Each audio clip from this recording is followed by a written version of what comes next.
ஆண்டவராய் இயேசு கிறிஸ்து நாமத்தினாலே இந்த நாளில் உங்களுக்கு வாழ்த்துக்களை தெரிவித்துக் கொள்கிறேன். எப்படி இருக்கீங்க? சந்தோஷமாக இருக்கீங்களா?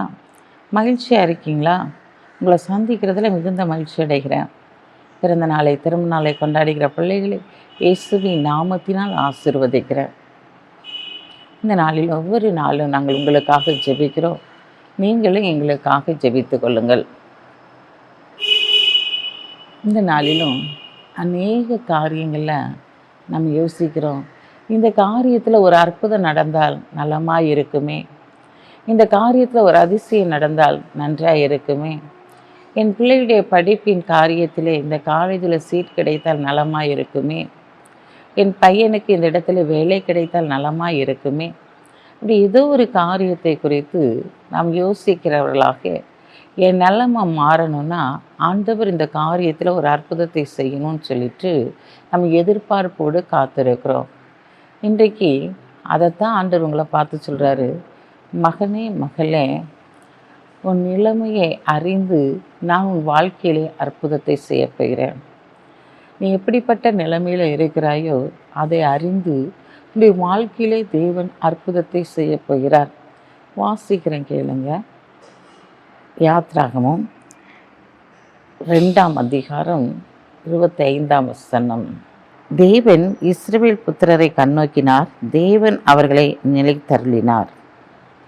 இங்கே பார்க்குறோம், தேவன் இஸ்ரவேல் புத்திரரை நினைவு கூர்ந்தார், அவர்கள் கண்ணோக்கினார் என்று சொல்லி பார்க்கிறோம்.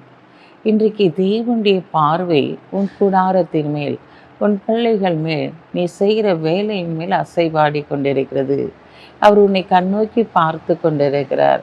இந்த நாளிலே அவர் நினைத்து கொண்டிருக்கிறார், என் பிள்ளை இவ்வளோ கஷ்டப்படுகிறார், இந்த நிலைமை மாற வேண்டுமே, இந்த காரியத்தில் ஒரு அற்புதம் நடைபெற வேண்டுமே என்று சொல்லி அவர் ஏக்கத்தோடு உங்களுடைய வாழ்க்கையிலே அற்புதத்தை செய்யும்படியாய் கடந்து வந்திருக்கிறார். இந்த இடத்துல பார்க்கிறோம், இஸ்ரவேல் ஜனங்கள் எகிப்து தேசத்திலே அடிமைகளாக இருந்தாங்க. அவர்கள் வேலை அதிகமாக அவர்களை வாங்கினார்கள் என்று சொல்லி பார்க்கிறோம். அப்போ அந்த குறிப்பிட்ட காலங்கள் வரும்போது ஆண்டவர் மோசேயை தேர்ந்தெடுத்து அந்த இடத்திற்கு அனுப்புகிறதை பார்க்கிறோம். முட்செடி நடுவினிலே தேவன் மோசேயோடு பேசுகிறதை பார்க்கிறோம். இந்த இஸ்ரவேல் ஜனங்கள் எகிப்தின் அடிமையில் இருக்கிறாங்க. அவங்கள நான் கண்ணோக்கி பார்க்குறேன். இன்றைக்கு அவர்களுடைய நிலைமை மாறும்படியாக பாலும் தேனும் ஆராய் ஓடுகிற தேசத்திற்கு அவர்களை அழைத்து செல்ல வேண்டும் என்று சொல்லி மோசேக்கு குறிப்பிடப்படுகிறதை நாம் பார்க்கிறோம். பிரியமான சகோதரனே, சகோதரியே, உடைய வாழ்க்கையிலும் என்னென்ன காரியத்தில் அடிமைப்படுத்தப்பட்டதாக இந்த நாட்டில் ஒரு நிரந்தரம் இல்லாத ஒரு சூழ்நிலையில் என் நிலைமை மாறாதா என்று சொல்லி ஏங்கி தவித்து கொண்டிருக்கலாம்.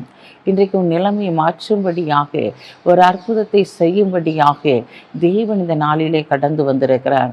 உண்மையில் அவர் கண்ணோக்கமாய் இருக்கிறார், உன்னை நினைத்திருக்கிறார். உன்னுடைய வழிகளெல்லாம் அவருக்கு நீ பிரியமாய் நடக்கிறபடியினாலே இந்த நாளிலே நீ எடுத்த காரியத்தில் வெற்றி பெறும்படியாக, எந்த காரியத்தில் தோற்று போனது போல உன்னுடைய வாழ்க்கை தோன்றலாம், ஆனால் அந்த தோற்ற காரியத்தில் தேவன் ஜெயத்தை கொடுக்கும்படியாய் கடந்து வந்திருக்கிறார்.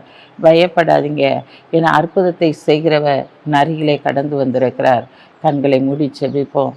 அன்புள்ள ஆண்டவரே, உடைய பிள்ளைகளுடைய வாழ்க்கையில் இருக்கிற எல்லா நிலைமைகளையும் மாற்றி, உடைய சிறையிருப்பை மாற்றி, இவர்களை ஆண்டவரை உயர்ந்த அடைக்கலத்தில் நீர் வைக்கப்படுற தயவுக்காக உமக்கு நன்றி செலுத்துகிற ஆண்டவரே.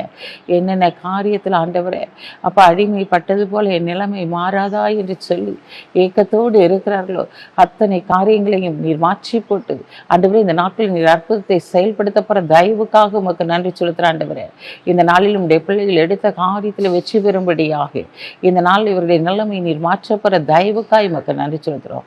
இந்த நாளில் பிறந்த நாளை திரும்ப நாளை கொண்டாடுகிற பிள்ளைகளை இயேசுவின் நாமத்தினால் ஆசீர்வதித்து ஜெபிக்கிறேன். சப்பா, உன் சிறையிருப்பை திருப்பும்போது சொப்பனம் காண்கிறவர்களைப் போல இருந்தோம் என்று வசனத்தின்படி இந்த நாளில் உடைய பிள்ளைகளுடைய வாழ்க்கையில் அற்புதம் நடைபெறட்டும். இயேசுவின் நாமத்தில் ஜெபிக்கிற நல்ல பிதாவே, ஆமென்.